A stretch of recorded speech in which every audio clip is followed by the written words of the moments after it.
Hi friends, ఈరోజు 7 అన్నలు వారి చెల్లెల్ని చంపి ఆమె మాంసం తింటారు. కానీ తర్వాత ఏం జరిగిందంటే కథనం గురించి తెలుసుకుందాం. ఫ్రెండ్స్, ఇది పాతకాలం నాటి సంఘటన. కొన్నేళ్ల క్రితం ఒక గ్రామంలో ఒక కుటుంబం నివసిస్తూ ఉండేది. అయితే ఆ కుటుంబంలో 7 అబ్బాయిలు, ఒక అమ్మాయి ఉండేవారు. ఇక ఆ పిల్లల తల్లిదండ్రుల చిన్నతనంలోనే చనిపోయారు. కాబట్టి వారి తల్లిదండ్రులు లేకపోవడంతో ఆ పిల్లలు కూడా చిన్న వయసు నుండే వారి బాధ్యతలను అర్థం చేసుకుని క్రమశిక్షణతో పెరిగారు. అయితే మొదట్లో ఆ పిల్లలు చిన్నగా ఉన్నప్పుడు వారి జీవనోపాధి కోసం డబ్బులు లేక చాలా ఇబ్బంది పడ్డారు. కానీ కాలక్రమేణా ప్రతిదీ కూడా వారందరూ కష్టపడి వారి కుటుంబ అవసరాలను తీర్చుకుంటూ, అంటే ఇప్పుడు ఆ అన్నా చెల్లెళ్ళు వారి తల్లిదండ్రులు లేకుండా బ్రతకడం నేర్చుకున్నారు. అయితే అప్పటి సమాజం ఎలా ఉండేది అంటే, పురుషుల పని అడవి జంతువులను వేటాడడం, ఇక మహిళల కేవలం ఇంట్లో పనులు మాత్రమే చేస్తూ పిల్లల్ని చూసుకోవడం మాత్రమే వారి బాధ్యత. అయితే అలా అన్నదమ్ములు కూడా వారి జీవనోపాధి కోసం వేటకు వెళుతూ ఉండేవారు. ఇక వారి సోదరి ఏమో వారి అన్నలకు అందరికీ కూడా భోజనం వండి మిగిలిన పనులు ఇంట్లో చేసుకుంటూ ఉండేది. ఇక ఆ అమ్మాయి అన్నదమ్ములు అడవి నుంచి తిరిగి వచ్చేటప్పుడు వారితో పాటు వారు కలిసి చంపేసిన పెద్ద పెద్ద జంతువులు, పక్షులు తీసుకుని వచ్చి వాటిని వారి చెల్లికి చూపిస్తూ ఉండేవారు. అంతేకాకుండా వారి యొక్క చెల్లి అన్నలు తీసుకువచ్చిన జంతువుల మాంసాన్ని కూడా రుచిగా వండి పెడుతూ ఉండేది. దీంతో వారి అన్నలు కూడా ఎంతో ఇష్టంగా చెల్లి వండిన వంటలు తింటూ ఉండేవారు. ఈ విధంగా అన్నా చెల్లెళ్ళు జీవితం చాలా సంతోషంగా జరిగిపోతూ ఉంది. అయితే ఒకరోజు ఏం జరిగిందంటే, ఎప్పటిలాగే వారి అన్నదమ్ములు వేటకు వెళ్ళారు. ఇక సాయంత్రం సమయం కూడా అవబోతుంది. దీంతో వారి సోదరి వంట చేస్తూ ఉంది. అయితే ఆ సమయంలో కూర వండడం కోసం ఆకుకూరలు కోస్తూ ఉన్న సమయంలో ఆమె చేతి వేళ్లకు కత్తి పదునుగా తగలడంతో తన వేలు చివరన కోసుకుపోయింది. ఇక కోసుకున్న వేలు నుంచి రక్తం ప్రవహించడం మొదలైంది. ఇక ఇప్పుడు ఆ అమ్మాయి ఏమని ఆలోచించింది అంటే, తన అన్నదమ్ములు కనుక కోసుకున్న తన వేలును చూస్తే చాలా బాధపడతారని ఆమె భావించింది. కాబట్టి ఈ విషయాన్ని తన సోదరులకి చెప్పకూడదని, వారికి తెలియకుండా దాచిపెట్టాలని అనుకుంటుంది. అంతేకాకుండా ఆమె తన వేలుకు కారుతున్న రక్తాన్ని తన ఓని కొంగుతో తుడుచుకోవాలని అనుకుంటుంది. కానీ మళ్ళీ తన అన్నలు కనుక ఆ రక్తపు మరకలను చూసి ఈ విషయం కనిపెట్టేస్తారేమోనని అనుకుంటుంది. ఇక తన అన్నలు వచ్చేస్తారేమోనని తన వేలుకున్న రక్తాన్ని పక్కన ఉన్న గోడకి పోద్దామనుకుంటుంది. కానీ తన అన్నదమ్ములు వెంటనే కనిపెట్టేస్తారని ఆ పని కూడా చేయదు. ఇక తన అన్నదమ్ములకు తన చేతి రక్తం కనిపించకుండా ఎలా చేయాలని ఆ అమ్మాయి అశాంతిగా అటూ ఇటూ తిరుగుతూ ఆలోచిస్తూ ఉంటుంది. కానీ తను ఎంతసేపు ఆలోచిస్తున్నా తన చేతివేళ్ల నుండి కారుతున్న రక్తాన్ని దాచిపెట్టి తప్పించుకునే ప్రదేశాన్ని కనిపెట్టలేకపోతుంది. దీంతో ఆమెకు ఎటువంటి ఆలోచన రాకపోయేసరికి ఆమె తన చేతివేళ్ల రక్తాన్ని ఏ ఆహారం అయితే తన అన్నదమ్ముల కోసం తయారు చేస్తుందో ఆ ఆహారంలో వేస్తుంది. ఇక సాయంత్రం సమయం అవ్వడంతో ఆమె అన్నదమ్ములు కూడా అలసిపోయి ఇంటికి వస్తారు. ఇక ఆమె తను వండిన ఆహారాన్ని వారందరికీ కూడా వడ్డిస్తుంది.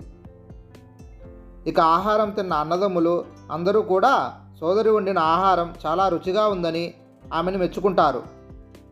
ఒక్క మెతుకు కూడా వదిలిపెట్టకుండా మొత్తం తినేసి సోదరి వంట ప్రావీణ్యం గురించి ఎంతగానో పొగుడుతారు. ఇక ఆ అమ్మాయి కూడా తన అన్నదమ్ములు పొగడడం విని ఎంతగానో సంతోషిస్తుంది. అయితే ఆ రోజు వారంతా అలసిపోయి ఉండడంతో చాలా త్వరగా నిద్రపోతారు. ఇక మరుసటి రోజు ఉదయం కూడా యథావిధిగా అన్నదమ్ములు అందరూ కూడా భోజనం చేసి వేట కోసం మళ్ళీ అడవికి బయలుదేరుతారు. అయితే వారు అడవిలో వేటను వెతుక్కుంటూ చాలా అలసిపోతారు. దీంతో వారు అన్నదమ్ములు అందరూ కూడా ఒక చెట్టు నీడలో కూర్చొని విశ్రాంతి తీసుకుంటూ ఉంటారు.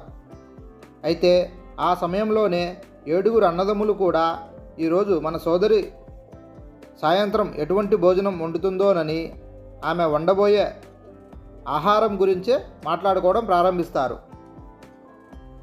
అందరూ ఏమనుకుంటారంటే, నిన్న రాత్రి మన సోదరి ఎంత రుచికరమైన ఆకుకూర వండింది అంటే, ఈ రోజు వరకు కూడా అంత రుచికరమైన కూరను మన జీవితంలో తినలేదంటే అతిశయోక్తి కాదు అనుకుంటారు. కాబట్టి ఈరోజు తప్పకుండా ఇంటికి వెళ్ళిన తర్వాత అసలు వారి సోదరి ఆకుకూరను ఏ విధంగా వండిందో తెలుసుకోవాలి అనుకుంటారు. అంటే ఆ ఆకుకూరలో ఆమె అంతగా అసలు ఏమి కలిపింది, ఆ ఆకుకూర అంత రుచిగా ఎందుకు ఉందో తెలుసుకోవాలని అనిపిస్తుంది. ఇక సాయంత్రం 7 అన్నదమ్ములు కూడా ఇంటికి వెళ్ళినప్పుడు మళ్ళీ వారు సోదరి వంటను పొగుడుతూ ఉంటారు. మా ప్రియమైన సోదరి, నిన్న రాత్రి నువ్వు వండిన ఆకుకూర చాలా రుచిగా ఉంది. ఇంతకీ నువ్వు అసలు అందులో ఏమి కలిపావు, ఎందుకు ఆ కూర అంత రుచిగా ఉంది అని అడుగుతారు. అయితే వారి సోదరికి అసలు విషయం చెప్పడం ఇష్టం ఉండదు. అదేమిటి అంటే ఆమె వేలు నుండి కారిన రక్తం అనేది కలిపింది అనే విషయం. ఎందుకంటే ఆమె చేతి వేలు తెగితే ఆ రక్తం అందులో కలిపాను అనే విషయం సోదరులకు తెలిస్తే బాధపడతారని ఆమె ఆలోచిస్తుంది. అందుకని వారు అడుగుతున్నా కూడా ఆమె ఏమీ మాట్లాడదు. అందుకే ఆమె ఎప్పటిలాగే చేశాను అన్నయ్య, అంత ప్రత్యేకంగా ఏం కలపలేదు అంటుంది. కానీ తన పెద్దన్నయ్య మాత్రం ఆమె చెప్పిన మాటను నమ్మడు. లేదు నా ప్రియమైన చెల్లెలా, నువ్వు తప్పకుండా మాకు నిజం చెప్పి తీరాలి. నువ్వు ఏదో ఖచ్చితంగా ప్రత్యేకమైన దినుసును ఆకుకూరలో కలిపి తయారు చేసుంటావు. అందుకే ఆ ఆకుకూర అంత రుచిగా ఉంది. దయచేసి మాకు నువ్వు నిజం చెప్పు అని అడుగుతాడు. ఇక అమ్మాయి కూడా తన పెద్దన్నయ్యను ఎంతగానో గౌరవిస్తుంది. కాబట్టి తన అన్నయ్య అంతలాగా అడగడంతోనూ ఆ అమ్మాయి కూడా నిజం చెప్పాల్సి వస్తుంది. ఇక ఆమె జరిగిన సంఘటన మొత్తాన్ని నెమ్మదిగా విషయం గురించి వారికి వివరిస్తుంది. అన్నయ్యలారా, నిన్న నేను ఆకుకూర తరుగుతున్నప్పుడు నా చేతికి గాయమైంది. ఇక నా వేలు రక్తాన్ని కూరలో కలిపాను అని చెబుతుంది. అంతకు మించి నేను ఇందులో ప్రత్యేకంగా ఇంకేమీ కలపలేదు అని చెబుతుంది. నేనేమనుకున్నానంటే నా చేతికి గాయమైంది అని తెలిస్తే మీరంతా బాధపడతారని, అందుకే ఆ రక్తాన్ని ఎక్కడ దాచాలో తెలియక కూరలో కలిపేశాను అని చెబుతుంది. అయితే ఫ్రెండ్స్, ఆ విషయం విన్న 6 అన్నదమ్ముల మదిలో కూడా వారి సోదరి చేసిన పని గురించి చింతించకుండా ఒక వికృతమైన ఆలోచన వస్తుంది. అది ఏమిటి అంటే వారి సోదరి రక్తంలో కొన్ని చుక్కలు మాత్రమే ఆ ఆహారంలో కలిపితే కూర అంత రుచికరంగా మారింది. ఇక సోదరి మాంసం ఎంత రుచికరంగా ఉంటుందో అని వారు ఆలోచించడం ప్రారంభిస్తారు. ఇక ఆ రోజు కూడా ఆహారమైన తర్వాత రాత్రి నిద్రపోయే సమయంలో కూడా 7 అన్నదమ్ములు మళ్ళీ అదే విషయం గురించి చర్చ చేసుకుంటూ ఉంటారు. ఇక వారి పెద్దన్నయ్య ఏమంటాడంటే, సోదరులారా, మన చెల్లెలి రక్తంలోని కొన్ని చుక్కలే ఆ కూరకు అంత రుచిని ఇస్తే ఆమె శరీర మాంసం ఎంత రుచికరంగా ఉంటుందో ఒకసారి ఊహించండి అంటాడు. ఇక మిగిలిన సోదరులందరూ కూడా వారి పెద్దన్నయ్య మాటలతో ఏకీభవిస్తారు. ఇక మరుసటి రోజు కూడా అన్నదమ్ములందరూ వేటకు వెళ్ళిన తర్వాత ఎటువంటి ప్లాన్ వేస్తారంటే, తన చెల్లెల్ని చంపి ఆమె మాంసం తినాలి అని అనుకుంటారు. అయితే వారందరి ఆలోచన విన్న 7వ తమ్ముడికి మాత్రం తన అన్నల ప్లాన్ అనేది అస్సలు నచ్చలేదు. అందుకే తన మనసులో తన సోదరిని ఎలాగోలా కాపాడుకోవాలి అని ఆలోచిస్తాడు. అయితే 6 అన్నదమ్ములు కూడా తన సోదరిని చంపి ఆమె మాంసాన్ని తినాలని ఒకే నిర్ణయంపై ఉండటంతో వారందరి ముందు అతను తన అభిప్రాయాన్ని బహిరంగంగా చెప్పలేకపోతాడు. ఎందుకంటే 6 అన్నదమ్ములు ఒకవైపు, 7వ తమ్ముడు మాత్రమే ఒకవైపు. ఇంకా ఆ రోజు కూడా అన్నదమ్ములందరూ జంతువులను వేటాడిన తర్వాత ఒకచోట కలుస్తారు. ఇక ఆ తర్వాత వారందరూ కూడా వెదురు బొంగులతో ఒక బాణాన్ని తయారు చేస్తారు. అంటే వారి ప్లాన్ ఏమిటి అంటే, వారి సోదరికి ఏదో ఒక మాయమాటలు చెప్పి అడవిలోని ఆ ప్రదేశానికి తీసుకువచ్చి ఆ తర్వాత బాణంతో ఆమెను చంపి అక్కడే కాల్చి ఆమె రుచికరమైన మాంసాన్ని తినాలి అని వారంతా ఒక ప్లాన్ వేసుకుంటారు. ఇక మరుసటి రోజు పెద్దన్నయ్య చెల్లెలితో, నా ప్రియమైన సోదరి, ఇప్పుడు నువ్వు పెరిగి పెద్దదానివి అయ్యావు, అంటే నీకు పెళ్ళీడు వచ్చింది. కాబట్టి నేను నీకోసం ఒక అందమైన వరుడిని కూడా వెతుకుతున్నాను. అంటే ఈరోజు మనం అతన్ని చూడటానికి అతని ఇంటికి వెళ్ళాలి. అందుకే నువ్వు కూడా త్వరగా స్నానం చేసి కొత్త బట్టలు వేసుకుని మాతో రావాలి అంటాడు. ఇక తన అన్నయ్య తన పెళ్లి గురించి మాట్లాడటంతో ఆమె ఎంతో సంతోషిస్తుంది. వెంటనే ఆమె సిద్ధమై ఆ అన్నదమ్ములతో కలిసి అడవిలో నడవడం ప్రారంభిస్తుంది. అయితే చాలా దూరం నడిచిన తర్వాత ఆ అమ్మాయి అలసిపోవటంతో తన పెద్దన్నయ్యను, అన్నయ్య మా అత్తగారిల్లు ఇంకా ఎంత దూరం అని అడగటం మొదలు పెడుతుంది. తన అన్నయ్య ఎంత దూరంలోనూ లేదమ్మా, దగ్గరలోనే ఉంది, మరికొద్ది దూరం నడిస్తే చాలు, మీ అత్తగారి ఇల్లు కనిపిస్తుంది అని చెబుతాడు. ఇక దూరంగా కొండగుట్ట మీద కనిపిస్తున్న గుడిసెను చూపిస్తూ, చూడమ్మా దూరంగా ఒక గుడిసె కనిపిస్తుంది కదా, ప్రస్తుతానికి మీ అత్తామామలు అక్కడే ఉన్నారు, మనం అక్కడికి వెళితే చాలు, మీ అత్తగారు నిన్ను చూసి ఎంతో సంతోషిస్తారు, వారు ఎంతో మంచివారు, నువ్వు వారింట్లో ఎంతో సంతోషంగా ఉంటావు అని చెబుతాడు. ఇక ఆమె కూడా తన అన్న మాటలు విని ఎంతో సంతోషిస్తుంది. అందుకే సంతోషంగా వారితో పాటు ఆ గుట్ట మీదకి వెళ్తుంది. అయితే అక్కడికి చేరుకున్న వెంటనే పెద్దన్నయ్య తన తమ్ముడితో తన సోదరుని తాడుతో కట్టేయమని సూచిస్తాడు. ఇక తర్వాత అన్నదమ్ములు అందరూ కూడా ఆమెను తాడుతో ఆ గుడిసెలో కట్టేస్తారు. ఇక ఆమె ఏం చేయగలుగుతుంది? పూర్తి నిస్సహాయంగా మారిపోతుంది. తన సొంత అన్నదమ్ములు తనని ఈ విధంగా బాధ పెట్టడం చూసి ఎంతో బాధపడుతుంది. ఎందుకంటే వారు ఆమెను చంపాలి అనుకునే విషయం తెలియగానే ఆమె గుండె పగిలిపోతున్నట్టుగా అనిపిస్తుంది. అందుకే ఆమె ఇంకేం చేయలేక ఆ దేవుణ్ణి స్మరించుకుంటూ, దేవుడా, నా అన్నదమ్ములే నన్ను చంపాలి అనుకుంటున్నారు, ఇప్పుడు నేను ఎవరి సహాయం అడగాలి? నువ్వే సహాయం చేయి దేవుడా అనుకుంటుంది. నేను ఎంతో ప్రేమించే నా అన్నదమ్ముల్లో ఏ ఒక్కరికి కూడా కనీసం నా మీద జాలి కానీ ప్రేమ కూడా లేదు, ఎందుకు ఇంత కోపం అని ఆమె ఎంతగానో ఏడుస్తుంది. అయితే తన సోదరి మాటలు విన్న ఆమె 7వ సోదరుడు మాత్రం చలించిపోతాడు. ఎందుకంటే తన సోదరి పరిస్థితి చూసి అతను ఎంతగానో బాధపడతాడు. అయితే అతను ఒక్కడే అవడంతో తన 6 సోదరులను కూడా ఎదుర్కొనే ధైర్యం అతనికి లేదు. అందుకే అతను మౌనంగా చూస్తూ ఉంటాడు. అయితే ఆమె అన్నయ్యలు మాత్రం ఆమె చెల్లిని కట్టేసిన తర్వాత ఆమె మీద బాణాలతో దాడి చేయాలి అని అనుకుంటూ ఉంటారు. ఇక ముందుగా అందరికంటే పెద్దన్నయ్య తన చేతిలో మొదటిగా ఒక విల్లు బాణంతో చెల్లి మీద దాడి చేయడం మొదలుపెట్టగా, ఇక అతని సోదరి 2 చేతులు కూడా జోడించి చాలా నిస్సహాయమైన స్వరంతో, నా ప్రియమైన అన్నయ్య, మీరు ఎందుకు నన్ను చంపాలి అనుకుంటున్నారో నాకు తెలీదు, సరే మీరు కోరుకున్నట్టుగానే నన్ను చంపేయండి, లక్ష్యంగా చేసుకుని నా గుండెల్లో బాణాన్ని వదలండి అంటూ ఆమె నిస్సహాయంగా తన అన్నయ్యతో అంటుంది.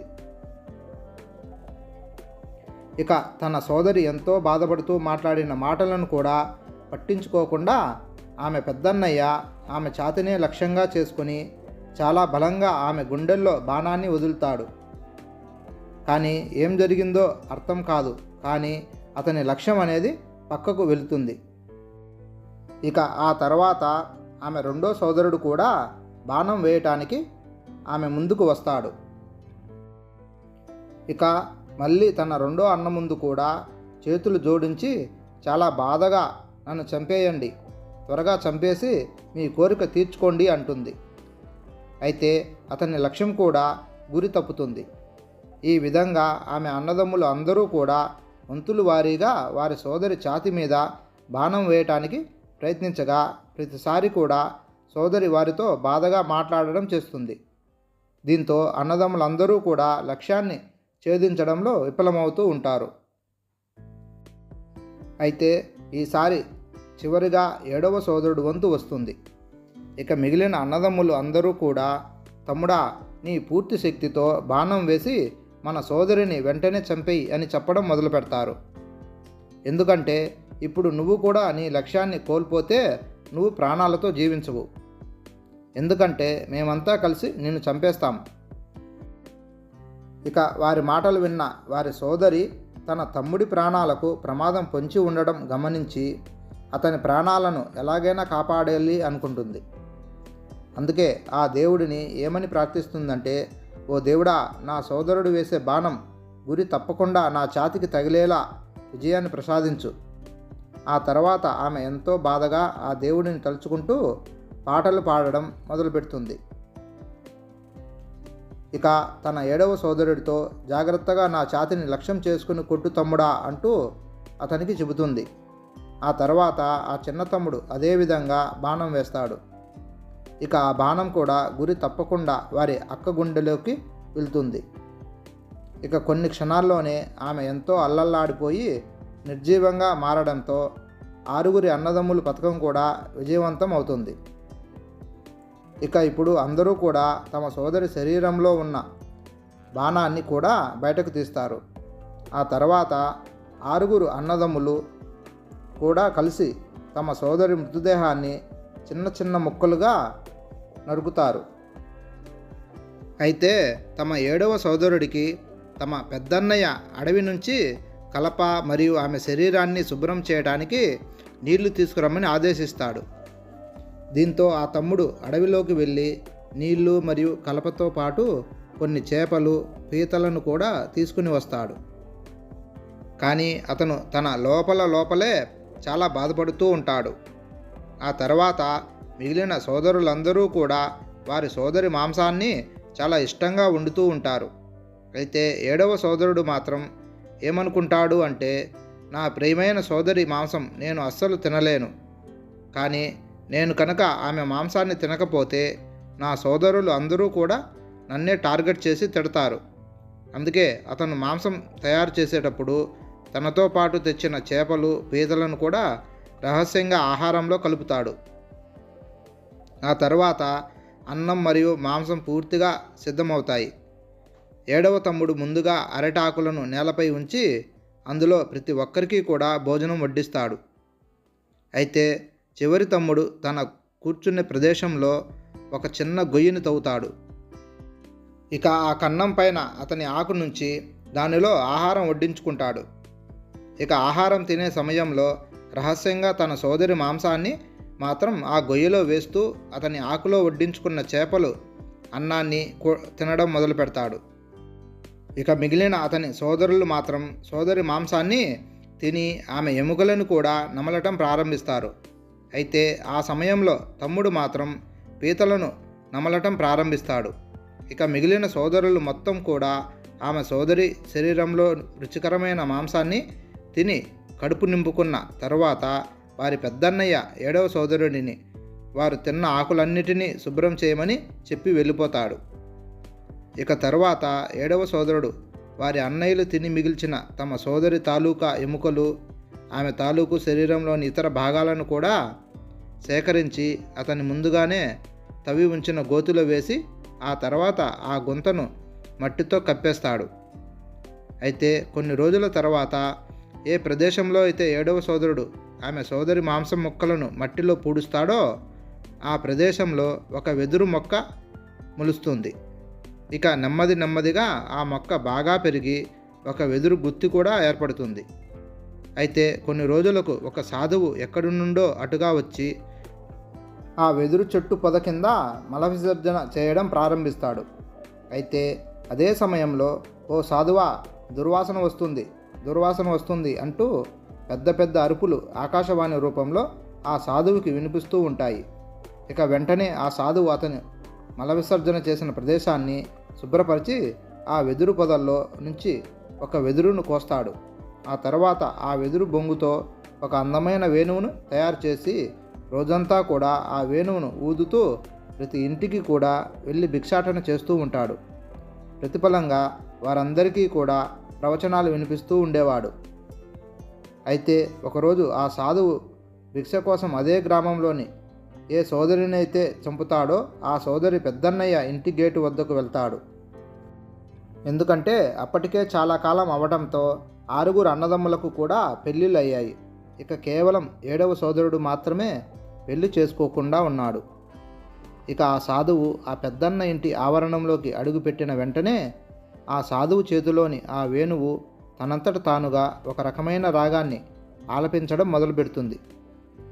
ఇది నా పెద్దన్నయ్య ఇల్లు కాదు, దయ ప్రేమ లేకుండా సోదరిని హతమార్చిన హంతకుడి ఇల్లు ఇది అంటూ, ఇతనే నా పెద్ద శత్రువు అంటూ ఆ వేణువు తనంతట తానుగా పలకడం మొదలుపెడుతుంది. కాబట్టి నా పెద్దన్నయ్య ఇంట్లో నేను మధురమైన గానాన్ని ఆలపించలేను అని ఆ వేణువు పలుకుతూ ఉంటుంది. ఇక ఈ విధమైన మాటలే ఆ వేణువు నుండి పదే పదే బయటకు రావడంతో ఆ మాటలు విన్న ఆ పెద్దన్నయ్యకు చెమటలు పట్టడం ప్రారంభిస్తుంది. ఇక వెంటనే అతను ఆ వచ్చిన సాధువుకి భిక్ష పెట్టి పంపించేయమని తన భార్యకు చెబుతాడు. అదేవిధంగా ఆ సాధువు వంతులు వారీగా మిగిలిన సోదరుల గుమ్మం వద్దకు వెళ్ళి భిక్ష అడిగిన వెంటనే ఆ వేణు తనంతట తానుగా వీరందరూ హంతకులు అంటూ ఆలపించడం మొదలుపెడుతుంది. ఇక వారందరూ కూడా భయపడి వెంటనే ఆ సాధువుకి భిక్ష పెట్టి పంపించేయమని వారి భార్యలకు చెబుతూ ఉంటారు. ఇక ఆ రోజు ఆ వేణువు నాదం విన్న అన్నదమ్ములు అందరికీ కూడా వారి మదిలో భయం అనేది మొదలవుతుంది. ఇక ఆ సాధువు గనుక ఈ విధంగా తమ ఇంటి దగ్గరికి వచ్చి ఆ వేణువుని వాయిస్తూ ఉంటే వారి సోదరిని వారే హతమార్చిన విషయం అందరికీ తెలిసిపోతుందేమోనని భయపడతారు.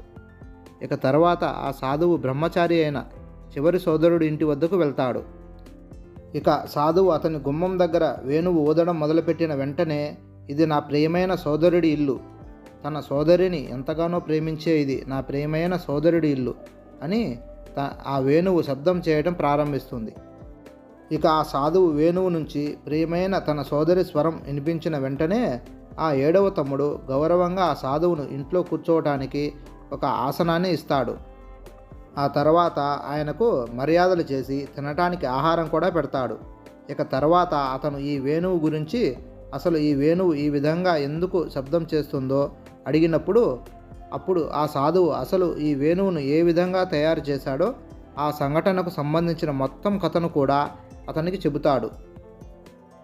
ఏ విధంగా అతను వెదురు కొమ్మను శుభ్రం చేసి ఈ వేణువును తయారు చేశాడో, ఏ విధంగా ఆకాశవాణి వినిపించిందో ఆ వివరాలన్నీ చెప్పిన వెంటనే 7వ సోదరుడికి అసలు విషయం అర్థమవుతుంది. వెంటనే ఆ సాధువుని ఈ వేణువుని దయచేసి తనకు ఇమ్మని ప్రార్థిస్తాడు.